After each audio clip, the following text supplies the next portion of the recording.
అయితే ఇగో ఇది ఇది మనం చెప్తున్నాం కదా. ఈ సందర్భంలో ఇంకొకటి ఒక సర్వే వచ్చింది నిన్న. ఒక సర్వే వచ్చింది. ఈ సర్వే ప్రకారం ఏంటంటే ఈ ఇది ప్రైమ్ మినిస్టర్కు సంబంధించినటువంటి సలహా మండలి వాళ్ళు దేశంలో మెజారిటీ జనాభాగా ఉన్న హిందువుల సంఖ్య తగ్గుముఖం పట్టిందని ప్రధానమంత్రి ఆర్థిక సలహా మండలి వెల్లడించింది. ఇది నేను చెప్పింది కాదు. భారతదేశంలో మెజారిటీలుగా ఉన్నటువంటి హిందువుల జనాభా తగ్గిందని, అదే ముస్లిం కంట్రీస్లో ఎక్కడైతే ముస్లింలు మెజారిటీలుగా ఉన్నారో ఆ కంట్రీస్లో ఆ దేశాల్లో మాత్రం ముస్లింల సంఖ్య పెరిగింది. మరి భారతదేశంలో మైనారిటీలుగా ఉన్నటువంటి ముస్లింల సంఖ్య 45% పెరిగింది. 1950-2015 మధ్యకాలంలో 7.8% హిందువులు తగ్గిపోయినట్టు తెలిపింది. కానీ మైనార్టీ జనాభా పెరిగినట్టు పేర్కొంది. పెరిగిన వారిలో ముస్లింలు, క్రిస్టియన్లు, బౌద్ధులు, సిక్కుల జనాభా ఉన్నట్టు తెలిపింది. జైనులు, పార్సీల జనాభా కూడా తగ్గుముఖం పట్టింది. 1950-2015 మధ్య మెజారిటీ మతం హిందువుల జనాభా వాటా 7.8% క్షీణించగా అదే సమయంలో ముస్లింల సంఖ్య 43.15% పెరిగింది. మెజారిటీ జనాభాలో తగ్గుదల నేపాల్, మయన్మార్లలో కూడా తగ్గింది. నేపాల్లో కూడా హిందువుల మెజారిటీ, హిందూ దేశం, ప్రపంచంలో ఏకైక హిందూ దేశం నేపాల్. నేపాల్లో కూడా ఈ మతం మార్పిడులు అట్లే ఈ విదేశాలకు సంబంధించినటువంటి మతాలన్నీ నేపాల్ పైన తిష్ట వేసుకున్నాయి. మావోయిజం అనేటువంటి ముసుగులో, మావోయిస్టుల పరిపాలనలో నేపాల్ అత్యంత తొందరగా అక్కడ మత మార్పిడులు జరిగిపోతున్నాయి నేపాల్లో. అయితే 38 ఇస్లామిక్ దేశాల్లో మాత్రం ముస్లింల జనాభా పెరిగింది. ప్రజలు గమనించాలి. ఈ అధ్యయనం ప్రకారం భారతదేశంలోని పార్సీలు, జైనులు మినహా క్రైస్తవులు, బౌద్ధులు, సిక్కులతో సహా అన్ని ఇతర మతపరమైన మైనార్టీల నిష్పత్తి వారి జనాభా వాటాలో 6.58% వరకు పెరుగుదలను నమోదు చేసింది.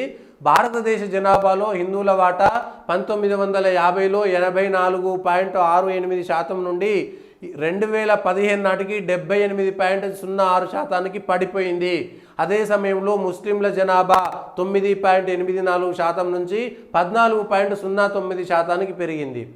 ఇగో 8%, 4%, 6% ఉన్నప్పుడే వాళ్ళ ఓట్ల కోసము నానా గడ్డి తిని, ఇక బూతులు నేను మాట్లాడలేను కాబట్టి, నాకు నచ్చదు కాబట్టి ఆ విషయాలు మనం వదిలేస్తాం కాబట్టి ఇక నానా గడ్డి కరుస్తున్నారు వాళ్ళ ఓట్ల కోసం. ఇక జనాభా పెరిగిన తర్వాత ఏదంటే చేస్తారు, మాకు అధికారం ఇవ్వమని. నిజాము అనేటోడు ఒకడు ఈ తెలంగాణకు హైదరాబాద్ అనేటువంటి పాత సంస్థానాన్ని నిజాం అనే ఒక దౌర్భాగ్యుడు, దగుల్బాజీ పరిపాలించినప్పుడు నేను అట్లనే అంట, నిజాం అనేటోడు ఈ దేశాన్ని ఈ హైదరాబాద్ ప్రాంతాన్ని సర్వనాశనం చేసిండు. ఆ నిజాం అనేటోడు దగుల్బాజీ అయినప్పుడు బతకడం కోసం ఊర్లలోకి పోతే జమీందారులుగా ఉన్నట్టు వాళ్ళు, లేకపోతే డబ్బులు వసూలు చేసి కప్పం కట్టినటువంటి వాళ్ళు, వాడు మళ్ళీ సంపేస్తాడేమనేటువంటి భయంతో ఎవరు ఈ వసూలు చేసింది? జమీందారులుగా ఎవరున్నారు, జాగీర్దారులుగా ఎవరున్నారు? మళ్ళా ఎక్కువ శాతం మంది హిందువులలో ఒక 2-3 కులాలనే ఉంటాయి. వాళ్ళను మచ్చిక చేసుకొని, ఒక 10 మందిని మచ్చిక చేసుకొని వాళ్ళ ద్వారా మెజారిటీలుగా ఉన్నటువంటి వాళ్ళ మీదనే పెత్తనం చేసింది ఎవడు? నిజాం అనేటోడు పెత్తనం చేసిండు. మధ్యలో ఉండే జాగీర్దారులు, జమీందారులు అనేటోళ్ళు ఎవడుంటాడు? వీళ్ళ మెజారిటీలకు సంబంధించినటువంటి వాళ్ళనే జాగీర్దారులు, జమీందారులను పెట్టుకొని ఇక వాళ్ళ చోటి ఇష్టం ఉన్నట్టుగా వెట్టి చాకరీలు చేయించి ఇక వాళ్ళు మళ్ళీ నిజాంకు కప్పం కట్టి వాళ్ళేదో జమీందారు అయిపోయి 4 రోజులు ఆ పబ్బం గడుపుకోవడం కోసం. ఈ విషయంలో తిరుగుబాటు రాలేదు. అరే భయ్ మనం 98% నిజాం ఇవ్వడరా భయ్, మనం 98% కలిసి తరిమి కొడితే లుచ్చగాడు మళ్ళీ ఎక్కడికో పారిపోతాడు అనేటువంటి ఆలోచన రాకుండా వానికి కప్పం కట్టి, వానికి పెట్టి, షేర్వాణీలు వేసుకొని, పెద్ద రూమి టోపీ పెట్టుకొని మేము వాని కింద పెద్ద దొరలం అనేటువంటి బిల్డప్ ఇచ్చినటువంటి దరిద్రులు ఎవరు? సిగ్గు శరం లేకుండా మేము జమీందారులం, దొరలం అనేటువంటి పరిపాలన చేసినటువంటి వాళ్ళు ఎవరు? వానికి భయపడి ఈ అంశాలన్నీ, ఈ చరిత్రలన్నీ కూడా వీడు దొరరికం చేసి, వీడు పెద్దరికం చేసి, వీడు జమీందారులు, జాగీర్దారులుగా ఉండి మళ్ళీ వీడు వాని జాతికి సంబంధించినటువంటి మళ్ళీ కులాలను వదిలేసేయండి, హైందవ జాతికి సంబంధించినటువంటి వాళ్ళనే బానిసలుగా చూసినటువంటి కర్కశులు, ముష్కరులు. ఈ అంశాలను కూడా మనం చూడాలి. బ్రిటిష్ అనేటోడు ఇంతమంది వస్తే బ్రిటిష్ వాడు 200 ఏళ్ళు మనల్ని ఎట్లా పరిపాలిస్తాడు? ఇగో ఈ అంశాలు కూడా ఈ జనాభా పెరిగితే ఏమవుతుందంటే ఒక్కసారి హైదరాబాదులో మా ఓట్ల సంఖ్య మాది అనుకున్న తర్వాత 1980 నుంచి ఇప్పటిదాకా 1980 నుంచి ఇప్పటిదాకా ఇంకొకడు గెలవలేకపోతున్నాడు. మరి ఎవరిది మత సామరస్యము, ఎవరిది మతవాదము? ఈ అంశాలపైన కూలంకుషంగా చర్చ జరగాల్సిందే. ప్రజలారా ఆలోచించండి. రేపొద్దుగా నల్గొండల్లో, భైంసల్లో, నిర్మల్లో, నిజామాబాదుల్లో, వరంగల్లో కూడా ఇదే జరుగుతుంది. సదాశివపేటలో, సంగారెడ్డిలో, లేకపోతే జల్పల్లిలో. ఎందుకు కేవలం మజ్లిస్ కార్పొరేటర్లు కొన్ని చోట్ల గెలుస్తున్నారు, కౌన్సిలర్లు కొన్ని చోట్ల గెలుస్తున్నారు? ఆలోచించాలి. ఇది ఎక్కడో హైదరాబాద్ పాత బస్తీకే పరిమితం కాలేదు, అది జల్పల్లి దాకా పోయింది. ఆ జల్పల్లి నుంచి ఒక నిజామాబాద్ల, లేకపోతే ఇది ఎక్కడ భైంసాల, నిర్మల్ల, వరంగల్ల, నల్గొండల, సంగారెడ్డిలా, సదాశివపేటల, ఇంకా పాలమూరు, మహబూబ్ నగర్ టౌన్ల, ఇట్లాంటి అన్ని చరిత్ర మళ్ళీ ఎలక్షన్లు అయిపోయాక ఎక్కడెక్కడ ఎవరు గెలిచిరు, ఎవరి జనాభా ఉంటే వాళ్ళ ఓట్లు వాళ్ళే వేసుకుంటారు అనేటువంటి విషయాన్ని ప్రజలు గమనించాలి. ఎవడు కులాలుగా విడిపోతున్నాడు, కానీ ఎవడు మాత్రం మేమంతా వాళ్ళు కొట్లాడుకున్నా సరే ఎన్నికల్లోకి వచ్చేసరికి మేము తప్ప ఇంకెవరు ఉండొద్దు అని వాడు ఏ పార్టీలోనే ఉంటాడు. వాడు సిద్దిపేట కోరి ఇద్దరో ముగ్గురో వాళ్ళు కౌన్సిలర్లు ఉంటారు. ఎందుకుంటారంటే అక్కడ వాళ్ళ జనాభా ఎక్కువ కాబట్టి అన్ని పార్టీలలో వాళ్ళకే టికెట్లు ఇస్తారు. అదేంది మరి? అదెట్లా మత సామరస్యం ఎట్లయితుంది? అదెట్లా మత సామరస్యం అవుతుంది? ఈ విషయాలు ప్రజలు చర్చించుకోవాలి కదా. అవును భయ్, నువ్వు 1000 మంది ఉన్నావనుకో, నీవు ఏ పార్టీ వాడైనా సరే ఇతర మతానికి సంబంధించిన వానికి టికెట్ ఇస్తే నువ్వు సిగ్గుశరం లేకుండా గెలిపిస్తావు. కానీ అక్కడనే వాళ్ళు 1000 మంది ఉన్న చోట నువ్వు ఒక 10 మంది ఉంటే నువ్వు 1000 నిలబడితే ఆ 1000 మంది నీకు ఓటేస్తారా? ఇది కడపలో జరిగింది. రేపు పొద్దుగాల బనగానపల్లి, కర్నూలు, నంద్యాల ఏరియాలకు పాకుతుంది. రాయలసీమలో అదే పరిస్థితికి వచ్చింది. కడపలో ఆల్రెడీ వచ్చేసింది. ఈ పాలెగాళ్ళు గీలెగాళ్ళు అనుకుంటే వాళ్ళందరి పరిస్థితి ఇట్లనే ఉంటుంది. రేపు తెలంగాణలో కూడా ఇప్పుడు భైంసాల ఏమవుతుంది? భైంసాల మజ్లిస్ వాళ్ళు మాత్రమే ఎందుకు మున్సిపల్ చైర్మన్గా ఉంటారు? ఆలోచించాలి. మున్సిపల్ చైర్మన్ భైంసాల మజ్లిసోడు మాత్రమే ఎందుకు ఉంటాడు?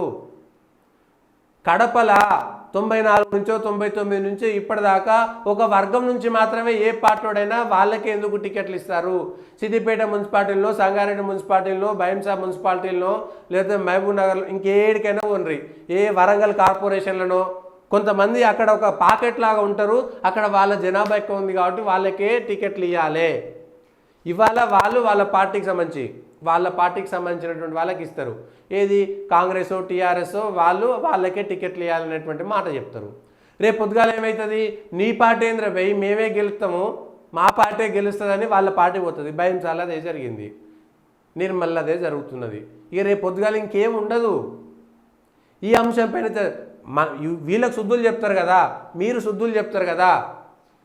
నువ్వు 1000 మంది ఉన్న చోట వాళ్ళు 1000 మంది ఉండి వీళ్ళు 10 మంది ఉన్న చోట పోయి ఈ 10 మంది మైనార్టీలకు రక్షణ ఉండాలనేటువంటి మాట చెప్పి ఈ 10 మందిలో ఒక్కరిని నిలబెట్టి మీకు దమ్ముంటే మిగిలినటువంటి పార్టీలు పోయి అక్కడ పోటీ చేయించగలుగుతారా లేదా అనేటువంటి విషయాలను కూడా స్పష్టంగా చెప్పాలి.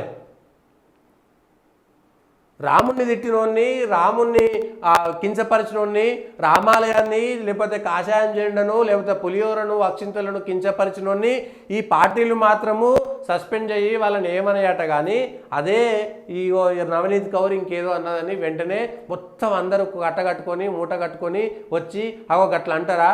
ఇది మత విద్వేషాలకు, రెచ్చగొట్టేటువంటి విధానాలకు తార్కాణం అని అంటారు. ఎవరు రెచ్చగొట్టిరు? దేశ విభజన సందర్భంలో అత్యధికులు ప్రాణాలు కోల్పోయినటువంటి వాళ్ళు ఎవరు? 1947 కంటే ముందు బాబరో ఆడవడో అక్బరో ఎవడో అంతకంటే ముందు ఈ దేశం మీద దాడి చేసినటువంటి మొఘల్ అనేటువంటి ఎవడు? వాడు ఎవరి మీద దాడి చేసిండు? ఎవరిని ఈ దేశంలో ఉండేటువంటి వాళ్ళని ఎవరిని ఏం చేసిండు? చర్చ జరగాల్సినటువంటి సమయం ఎన్నికలు కాబట్టి దీనికి సంబంధించి చర్చ జరగాలి. దీనికి సంబంధించి అదొకటి అంత రాజకీయం అంతా పోయి ఇదొక్కటే అయిపోయినట్టుంది. సరే, కోడ్ ఉల్లంఘించిన మంచి సబ్జెక్టే, ఏంగా తప్పేం లేదు, చర్చ జరగాలి. వాళ్ళ కొందరు 10 మందో 20 మందో ఆలోచన చేసేటువంటి స్థాయిలో ఉండొచ్చు. కానీ 1000 సంవత్సరాల ఆలోచన విధానాన్ని, 700 సంవత్సరాల బానిసత్వాన్ని, 200 సంవత్సరాల విదేశీ పెత్తనాన్ని, ఈ దేశంలో ఉన్నటువంటి ఒక రామప్ప గుడికి పోతే తెలుస్తుంది 800-900 సంవత్సరాల క్రితం ఈ దేశంలో ఉన్నటువంటి విజ్ఞానం ఏమిటి, విజ్ఞాన సర్వస్వం ఏమిటి అనేటువంటిది. వాడోడు వచ్చి ఇవాళ మళ్ళీ మనకు స్కిల్ నేర్పిస్తామన్నాడు. అభివృద్ధి పేరిట వినాశనం వైపు మనము వెళ్తున్నాము.